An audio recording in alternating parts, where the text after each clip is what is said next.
नमस्कार दर्शकों, जेके प्राइम में आपका स्वागत है। मैं हूं विनोद कुमार। दर्शकों, जिला उधमपुर में दो योजनाओं पर बड़े सटीक तरीके से काम किया जा रहा है, एक स्कूल और एक जीविका। हमने इस बाबत deputy commissioner doctor Piyush Singla से बातचीत की। आइए देखते हैं डॉक्टर सिंगला का क्या कहना है। दर्शकों, आज के हमारे खास मेहमान है डॉक्टर पीयूष सिंगला, जो डिप्टी कमिश्नर उधमपुर है। डॉक्टर साहब, आपका स्वागत है। आपको नेशनल वाटर अवार्ड मिला है जीविका के लिए। कितनी अच्छी ये स्कीम है और क्या आगे इसको बढ़ाने के लिए क्या किया जा रहा है? देखिए, जीविका एक पूरा होलिस्टिक मॉडल है जिसमें किसानों की आमदनी को बढ़ाने के लिए एक पूरा इंटीग्रेटेड क्लस्टर मॉडल पे हम फार्मिंग का परियोजना को बनाया गया है। सबसे अहम चीज़ क्या है, जनरली देखा जाता है किसान ट्रेडिशनल फार्मिंग में इन्वॉल्व रहते हैं, जिसमें मक्की और गेहूँ, व्हीट और मेज़ की ही कल्टीवेशन होती है। इसमें किसानों को एक सेगमेंट को मोटिवेट किया जाता है कि आप जो कैश क्रॉप्स हैं हमारी, आप उसमें इन्वॉल्व हो। एक क्लस्टर मॉडल पे जिसमें 7 से 8 किसान हैं, उनको एक बड़ा वाटर हार्वेस्टिंग स्ट्रक्चर के माध्यम से और आधुनिक जो एग्रीकल्चर टेक्निक्स हैं, ड्रिप इरीगेशन, इन सबको इंटीग्रेट करके ये प्रोजेक्ट बनाया गया है। अब डिस्ट्रिक्ट उधमपुर की अगर मैं बात करूँ तो हमारे 30 क्लस्टर्स ऑलरेडी चल रहे हैं। अब हम इसको अपस्केल और एप्लीकेट करने की कोशिश कर रहे हैं। 30 क्लस्टर्स में देखा गया है कि एवरेज हर किसान को एक क्लस्टर मॉडल पे 7 से 8 गुना इनकम बढ़ी है। तो ये प्रोजेक्ट पूरा है किसानों की आमदन बढ़ाने के लिए, और इसका टैगलाइन ही है जल संरक्षण और जीवन परिवर्तन। जी, क्या डॉक्टर साहब आपको नहीं लगता है कि ट्रेडिशनल फार्मिंग से दूसरी फार्मिंग तक ले जाने के लिए बड़ा कन्विंस करना पड़ता है किसानों को, और कितनी मशक्कत आपको करनी पड़ी? सबसे इम्पोर्टेंट चैलेंज यही है। देखिए, एक माइंडसेट बना होता है किसान का और कि हमें ट्रेडिशनल फार्मिंग करनी है, पर जब आप एक कम्युनिटी को इन्वॉल्व करके और उसको इसके फ़ायदे बताते हैं तो डेफिनेटली कहीं ना कहीं उन तक ये मैसेज आता है कि इसका फ़ायदा है। और हमने पूरी खेती, पूरे उनके जितनी लैंड होल्डिंग है सबको नहीं कन्वर्ट करना। ये एक एरिया में अगर एक किसान के पास 1 कनाल लैंड है तो हम कहते हैं कि 20 कनाल आपकी दूसरी है, 1 कनाल में ये करके देखो। तो अगर हमने एक बड़े क्लस्टर मॉडल पे 8 कनाल एरिया में किया तो उस एरिया में अब ऐसा है कि दूसरे की जब इनकम बढ़ी 8 से 10 गुना, तो आसपास वाले सारे एरिया वाले कह रहे हैं कि ये स्कीम हमें भी चाहिए। तो अभी तक हम 30 क्लस्टर्स बना पाए हैं। आगे का कार्यक्रम चल रहा है, कुछ फाइनेंशियल्स के लिए हमने गवर्नमेंट से रिक्वेस्ट की हुई है। डॉक्टर साहब, क्या क्लस्टर के दौरान आपस में इनकी नोकझोंक तो नहीं होती है? जब आप अपना प्रोडक्ट बेचेंगे मुनाफे में कहीं ना कहीं इस तरह की डिस्प्यूट्स तो रहते हैं? देखिए, इसमें एक वाटर यूज एसोसिएशन बनती है। अगर मैं इसकी डिटेलिंग में जाऊं तो जैसे वाटर, पानी का एक बड़ा टैंक है, वो एक जगह है जिसको वाटर हार्वेस्टिंग स्ट्रक्चर बोलते हैं। ये भी बहुत बड़ा पानी का सोर्स है। जनरली जितने पेरिनियल वाटर रिसोर्स हैं उससे उठाकर पानी इसमें डाला जाता है। तो सभी किसान जो प्रोड्यूस कर रहे हैं वो अपना सामान, अपनी खेती खुद बेच रहे हैं बाहर। तो इंडिविजुअल लेवल पे वो सेल दे रहे हैं, पर एक ऑर्गेनाइज स्ट्रक्चर में, ताकि कोई डिस्प्यूट ना हो, एक वाटर यूज एसोसिएशन बनाई जाती है जिसमें रजिस्टर किया जाता है हर किसान को कि इतना इसके एरिया में इतनी ड्रिप लगी है, ये पानी का सोर्स ये रहेगा, दूसरे यूज़ कर पाएंगे। तो उसमें कुछ 4-5 कंडीशंस लिखी जाती है। बाकी किसान अपने तरीके से उसको सब्जी को बेच रहे हैं। डॉक्टर साहब, आपको नहीं लगता है जिसके खेत में वाटर टैंक बना होता है वो ज़्यादा क्लेम करता होगा? देखिए, पानी तो मेरे खेत में है। नहीं, जनरली देखा गया है कि जब आप इस एरियाज़ में जाएं, बड़े एरियाज़ में ऐसा होता है कि फैलो लैंड भी साथ में पड़ी होती है। पूरा फार्म का जो फार्म है वो सारा इसमें यूज़ नहीं होता। साथ में जैसे अगर आप यहाँ मल्हार क्लस्टर में जाएं, आप वहाँ देखेंगे कि साथ में कुछ ट्री प्लांटेशन थी, वो वेस्ट लैंड थी। तो किसानों ने खुद कहा कि नहीं, यहाँ सबसे अच्छा है, आप बना दें, पर हमें पानी चाहिए। जब एक कम्युनिटी लेवल पे किसी को इतने बड़े लेवल का पानी राउंड द ईयर क्लॉक मिल रहा है, तो हमने अभी तक कोई डिस्प्यूट नहीं देखे। बट येस, अगर इसको जितनी कम्युनिटी ओनरशिप हो इस प्रोजेक्ट की, हम फैसिलिटेट कर सकते हैं जी। और ये प्रोजेक्ट किसान का है जी। किसान को ही चलाना है, किसान को ही समझना है। अभी हमने मॉडल, पायलट मॉडल पे 30 क्लस्टर्स बनाए हैं। अभी तक तो उसका रिजल्ट अच्छा है। डॉक्टर साहब, बाकी जो कंडी एरिया जिसमें हम कहते हैं कि जो पूरी तरह से डिपेंड रहते हैं रेन पर ही, उन डिस्ट्रिक्ट्स में भी ऐसा करना चाहिए उनको? देखिए, ये प्रोजेक्ट ही इसी बारे में है। देखिए, अगर आप देखें, अगर मैं उधमपुर की बात करूं, 94% हमारा है रेन फेड और सिर्फ 6% ही एश्योर्ड इरीगेशन फैसिलिटीज़ हैं। तो इसका मतलब 6% किसान को ही पानी का एश्योर्ड इरीगेशन सोर्स मिल रहा है। इसके अलावा तो वो बारिश पे निर्भर है। तो जिस भी एरिया में अब जम्मू कश्मीर में अगर हम पूरा देखें, खास करके जम्मू डिवीज़न में, आपको बहुत सारे बोलियाँ हमारी बहुत हैं, जलाशय बहुत ज़्यादा है, पेरिनियल वाटर रिसोर्सेज बहुत ज़्यादा है। तो उस पानी को यूटिलाइज़ किया जा सकता है इस तरह के वाटर हार्वेस्टिंग स्ट्रक्चर्स में। और एक इंटीग्रेटेड मॉडल में अगर हम लाते हैं तो पानी भी मिल रहा है उसको, आधुनिक टेक्निक भी मिल रही है, और ऑर्गेनिक फार्मिंग भी हो रही है। इससे कहीं ना कहीं ये गेम चेंजर है जी। सुकून अमूमन होता ऐसा था कि प्राकृतिक आपदा के कारण किसी का मकान गिर जाता था तो उसको डीसी ऑफिस के, तहसीलदार के, पटवारी के चक्कर लगाने पड़ते थे। लेकिन सुकून की मैसियत जब मैंने सुना है, काफ़ी सुकून आपको भी मिलता होगा और उस परिवार को भी मिलता होगा जिसकी छत गिरती है और जल्दी खड़ी भी हो जाती है। कितनी प्रभावशाली ये स्कीम है? देखिए, सुकून एक पूरा प्रोजेक्ट है जो एक इंटीग्रेटेड वेब प्लेटफॉर्म और एक डिजिटल गवर्नेंस का इनिशिएटिव है, जिसमें पटवारी लेवल से लेकर डिप्टी कमिश्नर तक एंड टू एंड पूरी चेन जुड़ी हुई है। आगे क्या होता था, जब किसी का घर गिर गया, प्राकृतिक आपदा आ गई, कोई घर में आग लग गई या लैंडस्लाइड हो गया, बहुत तेज़ बारिशें आ गई, उन सब के लिए SDRF के अंडर उनको कॉम्पनसेशन मिलता है। और उस एप्लीकेंट को, उस विक्टिम को मैं कहूँगा, उसको पटवारी से लेकर हर ऑफिस में खुद रिपोर्ट जाना पड़ता था और उसमें पुलिस FIR लगती है, बहुत सारी चीज़ें। अब ये पूरा जो प्रोसेस है, ये एक डिजिटल चेन के साथ, कोई फाइल मूवमेंट नहीं होती। और मैं अपने डैशबोर्ड पे, कंप्यूटर के डैशबोर्ड पे ये देख सकता हूँ कि किस का केस कहाँ कितनी देर से फंसा हुआ है। और हमारी कोशिश है कि जल्दी से जल्दी इसका जितना SDRF राशि है उसका वितरण किया जाए, और इससे एक अकाउंटेबिलिटी नीचे बढ़ी है और ट्रांसपेरेंसी बढ़ी है, और जो सबसे बड़ी बात, जिसको ज़रूरत है उसको बहुत जल्दी धनराशि मिल जाती है, जो रियली सुकून का मकसद। जी जी। डॉक्टर साहब, पेंडेंसी ना रहे, क्योंकि इसको भी आपने इंश्योर करना है कि लिंगरान ना हो। अगर किसी का मकान गिरता है तो वो खुले में रहता है तो दुख दर्द तो होता ही है। अगर आपके पास योजना है, इसको कैसे सुनिश्चित किया जाता है कि पेंडेंसी ना रहे और टाइम पे स्मूथली फाइल निकल जाए और उनका मकान भी बन जाए? ठीक है, अब ये सबसे बड़ा टाइम का आगे इशू ये आता था कि फाइल मूवमेंट मैनुअल थी। मतलब एक विक्टिम, एक एप्लीकेंट की रिस्पॉन्सिबिलिटी थी फाइल एक दफ्तर से दूसरे दफ्तर लेकर जाना, जबकि मकसद ये है कि ऑटोमेटिकली इसका जो केस है वो प्रोसेस हो। अब डिजिटल डैशबोर्ड के साथ क्या है कि हमें हर जगह ये पता चल जाता है कि किस पटवारी के लेवल पे, किस गिरदावर के लेवल पे, इवन किस SDM के लेवल पे क्या पेंडेंसी है। और उनको हमारे रिलीफ सेक्शन से उनको हर 3 दिन के बाद एक स्टेटस रिपोर्ट निकलती है। रिलीफ सेक्शन उस ऑफिसर को कॉल करके बताता है कि आपके लेवल पे 3 केस पेंडिंग है, 2 केस पेंडिंग है, आप इमीडिएटली डिस्पोज करवाएं। बहुत सारा इसमें एक फ़ायदा ये हुआ है कि डॉक्यूमेंट्री एविडेंस जो सबसे एक बड़ी ज़रूरत रहती है, किसी का घर गिर गया तो वहाँ पर उसको फ़ोटोग्राफ साथ में लगती है केस के। पटवारी इसी एप्लीकेशन के साथ ही फ़ोटोग्राफ अपलोड कर देता है और उसको स्पॉट पे जाता है, मोबाइल के माध्यम से वो फोटोग्राफ लेता है। तो डॉक्यूमेंट्री एविडेंस भी पूरी फाइल मूवमेंट साथ चल रही है, तो कोई डिले या किसी चीज़ का सवाल ही नहीं है। टेंटेटिव कितने लोगों को बेनिफिट मिला वो आपके डिस्ट्रिक्ट में? अभी तक जी मैं बात करूं तो हम 1.5 करोड़ से ज़्यादा की राशि पिछले 1-1.25 साल में डिस्ट्रीब्यूट कर चुके हैं। टोटल ऑन सुकून प्लेटफॉर्म, डिजिटल, कोई फाइल मूवमेंट नहीं है। अगर आप, और सबसे बड़ी चीज़ ऑफिस में जो इसका रिकॉर्ड है, रिकॉर्ड कीपिंग ऐसा नहीं है कि हमें 10 रजिस्टर देखने हैं। मेरे पास एक डिजिटल क्लिक ऑफ बटन से एक रिपोर्ट आ जाती है कि एक साल में किस कैटेगरी का, अगर सपोज बफलोज की डेथ हो सकती है, कैटल की डेथ होती है, तो उन सभी कैटेगरीज में भी क्या क्या रिलीफ दिया गया हम उसको देख सकते हैं।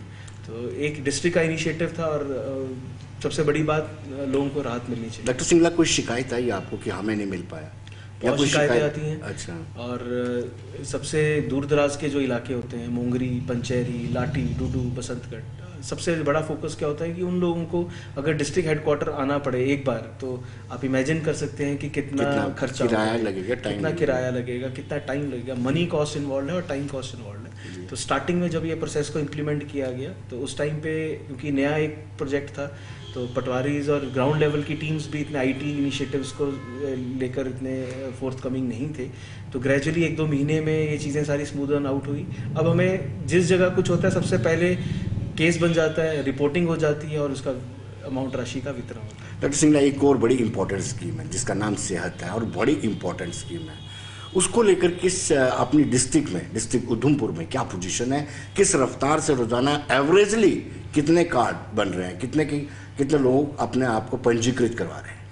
ये जो सेहत स्कीम है एक बहुत ही गेम चेंजर फ्लैगशिप स्कीम है government of Jammu and Kashmir की, जिसमें आयुष्मान भारत के के पैटर्न पे ही 5 लाख का इंश्योरेंस फ्लोटर है। कुछ समय पहले ही माननीय प्रधानमंत्री जी ने और ऑनरेबल एलजी साहब ने इस स्कीम को जम्मू कश्मीर के लिए डेडिकेट किया। अभी अगर मैं उधमपुर की बात करूं तो हम 1.25 लाख रजिस्ट्रेशन सेहत की कर चुके हैं। आयुष्मान की लगभग 1 लाख पहले हो चुकी है। बहुत अच्छा रिस्पांस है। सबसे बड़ी बात कि जो पंचायती राज इंस्टीट्यूशन के हमारे मेंबर्स हैं वो इस स्कीम को लेकर बड़ा उत्साहपूर्वक है और खुद डिपार्टमेंट्स के पास जैसे सीएससी कॉमन सर्विस सेंटर को एक नोडल ऑफ पॉइंट रखा गया है जहाँ पे पंजीकरण हो रहा है। तो 1.25 लाख पंजीकरण हो रहा है, तो लगभग डेली बेसिस पे हमारी 1500 से 2000 के आसपास अभी रजिस्ट्रेशन सेहत के अंडर हो रही है। आयुष्मान और सेहत में कोई फ़र्क है? सेम, बिल्कुल सेम, लेकिन वो शायद बिलो पॉवर्टी लाइन के लिए। हाँ, अगर आप उस कैटेगरी वाइजेशन जाएँ तो जो आयुष्मान भारत है वो था बिलो पॉवर्टी लाइन के लिए, जिनका सेक्स सर्वे में नाम है। और जो आयुष्मान जो सेहत स्कीम है ये अक्रॉस दी लाइन है। हर कोई व्यक्ति, चाहे वो एपीएल हो, बीपीएल हो, किसी में कोई कैटेगराइजेशन का फ़र्क नहीं है। अमूमन आप एक चीज़ हमेशा सुनते होंगे कि उसका सर्वे में नाम नहीं था इसलिए शायद उसको पहले बेनिफिट नहीं मिला। अब ऐसा है कि कोई सर्वे के कोई इश्यूज़ नहीं है, जो भी बेनिफिशियरी यहाँ का रहने वाला है उसको सेहत का कार्ड एलिजिबल है उस चीज़ के लिए। लेकिन कुछ लोग कहते हैं कि उनका नाम नहीं आता है तो उनको दिक्कतें आती है, फिर तहसीलदार के पास जाना पड़ता है, इसमें रेड टैपिज्म आ जाता है। तो तहसीलदार इसमें ऑलरेडी एक एस्टेब्लिश प्रोसीजर अब गवर्नमेंट ने बना दिया है जिसमें एक ग्राउंड लेवल स्तर की कमेटी है और पटवारी इन्वॉल्व है, उसमें लोकल स्टोर कीपर इन्वॉल्व है, उसके बाद एक ब्लॉक स्तर की कमेटी है। ऐसा नहीं है कि इन कमेटीज़ की मूवमेंट में, केसेस के मूवमेंट में बहुत समय लग रहा है। इनको सेंसिटाइज किया जा चुका है कि ये on priority, top most priority से अगर कोई ऐसा एप्लीकेंट आता है जिसका सर्वे में नाम नहीं है, आप इसको फास्ट पेस करवाएं। कहीं कहीं जहाँ दिक्कतें आती हैं उसको स्मूदन करने की कोशिश की जाती है। डॉक्टर साहब, मुझे आज सुबह सुबह एक फ़ोन आया था, उस बंदे का treatment government medical college Jammu में हुआ, लेकिन उसको स्कीम की जानकारी नहीं थी। क्या उसको इस स्कीम का बेनिफिट मिल सकता है अगर वो अब अप्लाई करे? देखिए, इसमें एक सिल्वर कार्ड का भी ऑप्शन है। अगर सपोज कोई एडमिट है तो वहाँ हॉस्पिटल में ही आयुष्मान मित्रा वहाँ पे होगा, तो वो अगर उनका वहीं पर पंजीकरण भी कर सकता है और ऑन प्रायोरिटी कार्ड बन सकता है। तो उनको तो गवर्नमेंट की तरफ से भी ये कहा गया है जो अंडर ट्रीटमेंट है या उनको उसका बेनिफिट दिया जा सकता है। इसको शायद सिल्वर कार्ड का कुछ ऑप्शन दिया गया है। डॉक्टर साहब, इस तरह की कभी शिकायतें आई आपकी कि ये आपके पास इम्पैनल्ड भी है हॉस्पिटल और वो बेनिफिट भी नहीं दे रहा है? देखिए, उधमपुर की अगर मैं बात करूँ, यहाँ इतना बड़ा प्राइवेट सेक्टर नहीं है। जम्मू से उधमपुर बहुत डिफरेंट है। तो यहाँ पर अभी पीछे हमारा यहाँ रोटरी आई हॉस्पिटल है, एक प्राइवेट सेटअप में, जो एक बहुत बड़ा अच्छा हॉस्पिटल रनिंग सेटअप है। नेशनल हेल्थ एजेंसी की तरफ से उनको एक नेशनल अप्रिसिएशन लेटर भी आया है कि उन्होंने रिकॉर्ड बेनिफिट प्रोवाइड किया है टू अंडर आयुष्मान भारत। तो उस दिन मैं खुद रोटरी आई हॉस्पिटल में जाकर आया हूँ, देख कर आया हूँ, बड़े एंथुजियास्टिक लगे। पर मुझे उधमपुर के सिनेरियो में ऐसा नहीं लगता कि यहाँ कोई मेजर इस तरह का है। हो सकता है किसी और एरियाज में ये इशूज हो सकते हैं। डॉक्टर साहब, एक बहुत बड़ा प्रोजेक्ट, प्रेस्टिजियस प्रोजेक्ट और भी है, घाट की ब्यूटिफिकेशन भी करनी है, उसको लेकर के कहाँ पहुँचा है, क्या स्टेटस है? देखिए, आप देविका प्रोजेक्ट की आप बात कर रहे हैं। देविका प्रोजेक्ट बहुत प्रेस्टिजियस प्रोजेक्ट है और इसमें 2 कंपोनेंट्स हैं सबसे बड़े। एक तो देविका घाट की ब्यूटिफिकेशन, देविका नदी उधमपुर की धरोहर है, और दूसरा पूरे शहर में सीवेज ट्रीटमेंट का कार्य। इसमें अभी तक जो सीवेज, जो घाट की ब्यूटिफिकेशन है, कार्य बड़े तेज़ रफ्तार से चल रहा है। हम बहुत जल्दी उम्मीद करते हैं कि अप्रैल मई तक जो घाट का ब्यूटिफिकेशन का कार्य है उसको कंप्लीट कर लिया जाएगा। बाकी रहा सीवेज का कार्य, उसमें 140 किलोमीटर की टोटल लेंथ है, जिसमें लगभग 40 से 45 किलोमीटर हमारा कंप्लीट हो चुका है। किसी तरह का कोई लैंड एक्विजिशन इशू नहीं है। और ये ऐसा कार्य है, ऐसा प्रोजेक्ट है जिसको हर वीकली एक हमारी जॉइंट मॉनिटरिंग कमेटी बनी हुई है, उसको रिव्यू करती है और जिस तरह के इश्यूज जिस लेवल पे आते हैं उनको एड्रेस करने की कोशिश की जाती है। पर जैसा आपने कहा, बहुत प्रेस्टिजियस प्रोजेक्ट है, उसी को हम हर वीकली इसकी मॉनिटरिंग करके इंश्योर करवा रहे हैं कहीं। दर्शकों, जो शोधकर्ता है, संस्कृत भाषा के शोधकर्ताओं ने ऐतराज जताया है कि हायर एजुकेशन की तरफ से जो नोटिफिकेशन जारी किया गया है, उस नोटिफिकेशन में संस्कृत का नाम नहीं है और ठगा हुआ महसूस कर रहे हैं।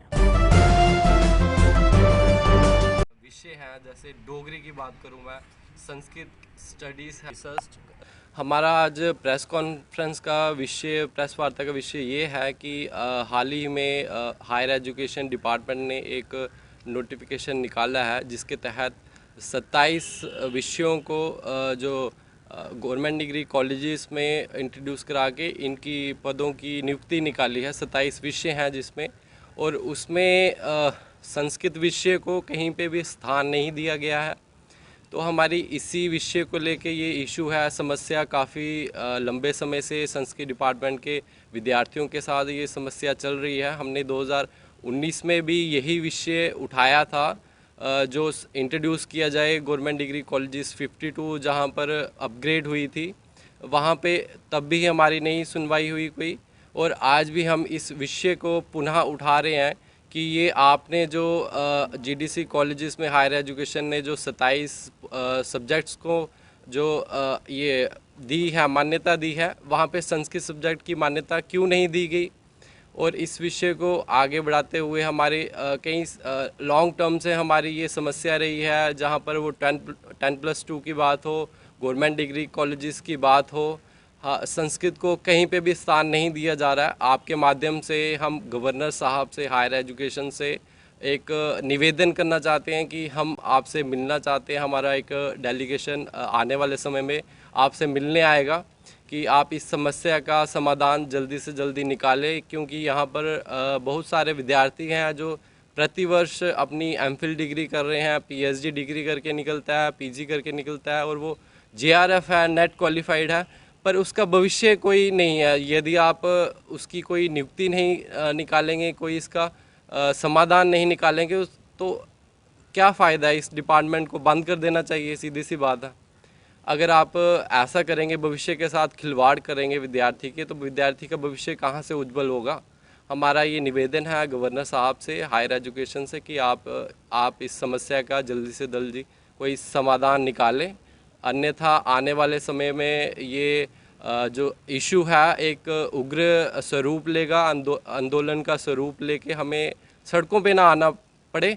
तो आप इसका जल्दी से जल्दी कोई समाधान निकालें। जैसे कि हम सब जानते हैं कि अब कोविड-19 का प्रभाव थोड़ा कम हुआ है, लेकिन सरकारी कामकाज पर अभी भी इसका उतना ही असर है। आम लोगों के कामकाज नहीं हो रहे हैं। डिप्टी कमिश्नर कार्यालय में हमने जब देखा तो लोगों को खासी दिक्कतों का सामना करना पड़ रहा था। आइए देखते हैं लोगों का क्या कहना है।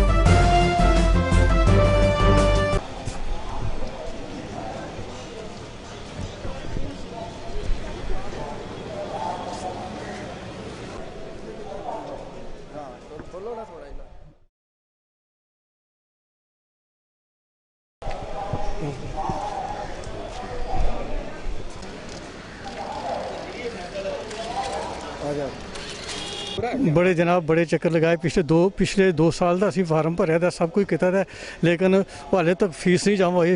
मतलब कि प्रॉब्लम असी आरएसपुर तो बार्डर तो आते हैं, हाले तक साड़ी फीस नहीं जमा हुई। जो अज कहते ऑनलाइन नहीं चलता, कदे कोई नहीं चलता, हाले तक वो साइन नहीं होए, तो साडा काम सारा उलझिया पिया है। अंदर क्यों नहीं गया नहीं ना, कहते नहीं अंदर, पहले कहते 11:30 तो लैके 1:30 बजे तक, हुण कहते कि तुसीं 2 बजे आओ तो उस तो बाद होएगा। की करिए, किस तरह की दिक्कत रहती है ਤੁਹਾਨੂੰ? बस हर वक्त जो असीं आरएसपुर तो आते हैं जनाब 200-300 रुपये तेल खर्च करके फिर इतने आते तो सानू बड़ी प्रॉब्लम है। बस यही है जी, कोरोना की वजह से सख्ती बहुत है, अंदर जाने नहीं दे रहे, तो कोई काम करने आते हैं ना इंक्वायरी हो रही है ना कुछ, तो बार बार जी कल आओ परसों आओ, दिन 1:30 बजे आओ 2 बजे आओ, यही नहीं। मे भी उनकी भी कोई मजबूरी हो, हम ये नहीं कह सकते ना अब, लेकिन ये है कि हमें जो परेशानी है वो है, ये अब क्या कर सकते हैं इसमें। खैर मैं तो सिटी से ही आता हूँ, लेकिन 2-2 चक्कर भी दिन में लगा रहे हैं, तो 4-4 भी लगा रहे हैं, तो नहीं काम नहीं हो रहा, अभी नहीं हो रहा। ऑनलाइन हो जाए, सिंपल है, घर से बैठे ऑनलाइन पेमेंट जमा कराओ, उसके बाद ये रसीद भेज दें, उसमें क्या दिक्कत है। सर ना ही अंदर जाने दे रहे हैं, ये कह रहे हैं जी, पहले जब साहब ने बोला है कि जी टाइम दिया था जी 10 से सुबह 10:30 बजे से लेके 1:30 बजे तक, अब ये कहते हैं जी नहीं जी 2 बजे से 3 बजे तक। अब हम पूरी दिहाड़ी दौड़ के थोड़ा आएंगे सर, बताओ। जहाँ तो ऑनलाइन खोलते हैं, इनके ऑनलाइन साइट खुलती नहीं है। जब तो ऑनलाइन, अगर जब फीस हम पैसे दे रहे हैं तब भी नहीं हो रही, तो हमें तो ऑनलाइन से खोल दीजिए, हम ऑनलाइन भर दिया करेंगे। इधर आके हरासमेंट होती है जी वापस जाओ जी, आज साहब नहीं आए, ये हुआ, इसलिए हम अंदर क्यों नहीं जा रहे आप? सर जाने नहीं दे रहे अंदर, वो कह रहे हैं कि अंदर है वो है नहीं, उन्होंने परमिशन नहीं है अंदर जाने की। क्या होना क्या चाहिए आप? हम तो कहते हैं अगर अंदर नहीं जान दे सकते, ऑनलाइन कर दीजिए, हम ऑनलाइन भर दिया करेंगे सर। अब वो कुछ नहीं, वो बेचारे क्या कहते हैं, वो तो अपनी ड्यूटी कर रहे हैं, और जो ऊपर से ऑर्डर आया होगा वो तो हमें वही बताएंगे। हम तो यही चाहते हैं कि जो पब्लिक है उसको तकलीफ ना हो। क्या ऑनलाइन, जब ये कह रहे हैं कि ऑनलाइन भरो, क्या ऑनलाइन साइट खुलती नहीं है सर, वो साइट ही नहीं खुलती इनकी। वो नहीं तो इतनी दूर से आना पड़ता है सर, बार बार कौन आएगा सर। मेरे को 3 दिन हो गया, 3 बार चक्कर लगा चुका हैं जी। आज वो नहीं है, साहब नहीं आए, साहब दिल्ली गए हैं, वो 10:30 बजे से 11:30 बजे तक आए, तो आए फिर आए, अब कह रहे हैं जी 2 से 3 बजे आओ। साहब बाहर बैठेंगे 2 से 3 बजे। अब ये बताएं ना कि हम बेवकूफ़ हैं। दिक्कत सर ये है कि पहले असी उधर जाते उधर बिल्डिंग चेंज हो गई है, तो उस तो बाद ये है कि साड़ा मैं 2-4 बारी आया थे काम, जितों जाए तो पटवारी नहीं काम करता, जे पटवारी करे तो इत्थे नहीं होंदा।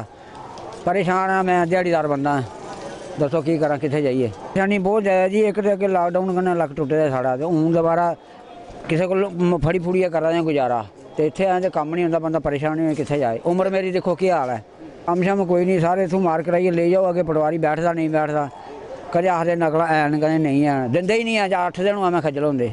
सर गल यह है कि गौरमेंट इन्नियां आईयां ते इन्नियां चेंज भी हुई, सानू तो यह है कि मेरी कंडीशन च कोई फर्क नहीं पिया है, मैं डाउन ही होया, क्योंकि अदूं तो वही सिस्टम कम चले करता है, रफ्तार रुकी गई है दोबारा, तो उन्हें रफ्तार आना बड़ा मुश्किल है, खास कर दिहाड़ीदार वाले। मैं दिहाड़ी ला तब रोटी खानी ना सर, मैं कोई नौकरी नहीं है, कोई बिजनेस नहीं करता। खज्जल खराब 8 दिन होए सारे। हाँ इतने सारे तो गल सुनवाई कोई नहीं, कितने जाइए, इतने साहब लोग ने सर, ऐसी कोई चक्कर नहीं है। बाकी है कि थोड़ा बहुत बहुत शुक्रिया। दर्शकों, मेडिकल असिस्टेंट और फार्मासिस्ट करने का कोर्स करने वाले यूथ आज थका हुआ महसूस कर रहे हैं। आज उन्होंने बीजेपी कार्यालय के बाहर जाकर के मेमोरेंडम दिया और मेमोरेंडम में गुजारिश किया कि उनको प्रमाण पत्र दिया जाए, सर्टिफिकेट दिया जाए, ताकि वो केमिस्ट शॉप चला सके या फिर अपने रोजगार के लिए अप्लाई कर सके। इससे पहले भी वो लगातार संघर्ष करते आ रहे हैं।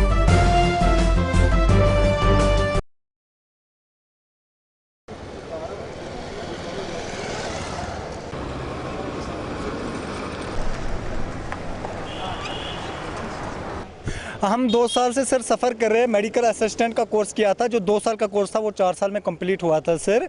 लेकिन जब 370 टूटा उसके बाद हमारी रजिस्ट्रेशन बंद कर दी गई है। अभी रिसेंटली रजिस्ट्रेशन खुली पहले, लेकिन उन लोगों को रजिस्ट्रेशन दी जा रही है जो ऑलरेडी रजिस्टर्ड हैं। जो बच्चे ट्रेंड है उनको रजिस्ट्रेशन नहीं दी जा रही है। तो आज हम बीजेपी के ऑफिस में आए, अशोक कोल साहब से हम मिले, उनको हमने अपना मेमोरेंडम दिया। कल हम एडवाइज़र से भी मिले, हमने कोशिश की है कि हमें गवर्नर से भी मिलने की इजाज़त दी जाए, लेकिन अभी तक इजाज़त नहीं मिली 2 साल से हमें। तो हम आपके माध्यम के चैनल से यहाँ की गवर्नमेंट तक, मनोज सिन्हा तक ये बात पहुँचाना चाहते हैं कि हमारे गरीब बच्चे हैं जिन्होंने ज़मीनें बेच के अपने कोर्सेज़ को कंप्लीट किया है, जिन्होंने लोन लेके अपनी पढ़ाई को कंप्लीट किया है, और कुछ बच्चे जिन्होंने किसी के घर में नौकरी की हुई है और अपने कोर्सेज़ को कंप्लीट किया। ये 2 साल का कोर्स है। जम्मू कश्मीर के हालात को मद्देनज़र रखते हुए पास गए, लेकिन हमारी बात सुनने के लिए कोई तैयार ही नहीं है। हम अब फाइनली हमने 2 साल से कोशिश की, हम एलजी साहब से मिले, लेकिन एलजी साहब से भी मिलने की कोशिश हमने बहुत बार की, लेकिन उनसे भी मिलने दिया नहीं जा रहा है हमें, क्योंकि ये जो मसला है ये सिर्फ एलजी साहब ही हल कर सकते हैं। हम अतुल डोलू के पास जाते हैं, हम जो एक्स प्रेसिडेंट है हमारी फार्मेसी की, उनसे भी हमने बात की। वो कहती है कि यूटी एडमिनिस्ट्रेशन अगर इसमें आ जाए, यूटी एडमिनिस्ट्रेशन बात करे इस बारे में, तो तभी ये मसला हल हो सकता है। तो हमारी एलजी साहब से ये गुजारिश और रिक्वेस्ट है कि वो पर्सनली इस मसले को देखिए और हमारा ये 20,000 बच्चे हैं उनका मसला देखिए, ताकि वो सेल्फ एम्प्लॉयड हो जाए। दर्शकों, हमने जावेद बेग से बातचीत की, जो अपनी पार्टी के चीफ स्पोक्स पर्सन है। आइए देखते हैं उनका क्या कहना है। तो दर्शकों, इस वक्त हमारे साथ सीधे जुड़ चुके हैं जावेद बेग, जो अपनी पार्टी जम्मू कश्मीर अपनी पार्टी के चीफ स्पोक्स पर्सन है। जावेद साहब, आपका स्वागत है। बहुत बहुत शुक्रिया जनाब। वेल, सबसे पहले हम आपसे ये जानना चाहेंगे कि जितनी एक्सपेक्टेशन आपको जम्मू प्रोविंस से थी डीडीसी के चुनाव में, ऐसा कुछ खास अपनी पार्टी नहीं कर पा रही, क्या मलाल है? कोई मलाल लगता है आपको? नहीं, मलाल की बात नहीं है। आपको मालूम है कि हमारी जमात को बने हुए अभी तकरीबन 9-10 महीने हुए हैं, और इन 10 महीनों में भी चूँकि कोरोना वायरस की वजह से जो हालात रहे हैं, उसकी वजह से जो हमारा आउटरीच का प्रोग्राम था पार्टी बनने के बाद, कि हम गांव-गांव जाएंगे, कस्बों में जाएंगे, शहरों में जाएंगे, और जो हमारा पार्टी बनाने का मकसद और जो हमारा सियासी नुक्ता नज़र है उसको लोगों के सामने पेश करेंगे, तो उसमें हम नाकाम रहे, पूरी तरह से कामयाब नहीं हो सके। लिहाजा जब हम इस इलेक्शन में लोगों के पास गए, ख़ासकर जम्मू के सूबे में, तो जिस तरह की आपकी उम्मीदें हमसे जुड़ी हुई हैं, शायद आपकी उम्मीदों पर हम पूरे ना उतरे हों, लेकिन हम इस लिहाज से मुतमईन हैं कि जिन हालात में ये जमात बनी और जिस तरह के इल्ज़ामात हमारे सर थोपे जा रहे थे, और फिर जितना मौका हमको मिला था अपना केस लोगों की अदालत में रखने का, उस सब को जब हम इज्तमाही तौर या मजमूई तौर देखते हैं तो हमें खुशी होती है कि लोगों ने जितना हम पर भरोसा किया है ये काबिल सताइश है और हम लोगों के शुक्रगुजार हैं। वो आपकी सपोर्ट कर रहा है एंटी डिफेक्शन लॉ को डीडीसी के वाइस चेयरमैन और चेयरमैन के चुनाव में लागू नहीं किया गया। अगर मरकजी सरकार का ये एजेंडा होता तो मरकजी सरकार हमें इलेक्शन ही नहीं हराने देती, और ये क्या कर सकते थे। तो ये बात सिंपल है कि एक तरफ वो ये कहते हैं कि मरकज़ ने इनके सर पे हाथ आप नहीं रखा, दूसरी तरफ ये कहते हैं मरकज़ और हम। आपको इनको मालूम होना चाहिए कि अगर मरकज़ी सरकार कभी कोई अपना एजेंडा फुलफिल करने पे आ जाए तो उनको कौन रोक सकता है, जब आप इस तरह की सियासत करेंगे तो मसला ये है कि मैं आपको एक बात कहना चाहता हूँ कि जितने लोगों ने अल्ताफ़ साहब से रब्ता कायम किया कि हम आपके साथ आके मिलना चाहते हैं इलेक्शन के बाद, हैरत होती है कि अल्ताफ़ साहब ने कई लोगों की ऑफ़र को एक्सेप्ट नहीं किया, उन्होंने मुनासिब नहीं समझा। नहीं तो ये मुझे नहीं लगता कि कोई डिस्ट्रिक्ट ऐसा होता जहां अलायंस या किसी और का ये बन सकता था। वेग साहब, समय का अभाव है, बहुत बहुत शुक्रिया आपका, धन्यवाद। तो दर्शकों, बने रहिए देश दुनिया की खबरों के लिए और मुझे दीजिए इजाजत। नमस्कार।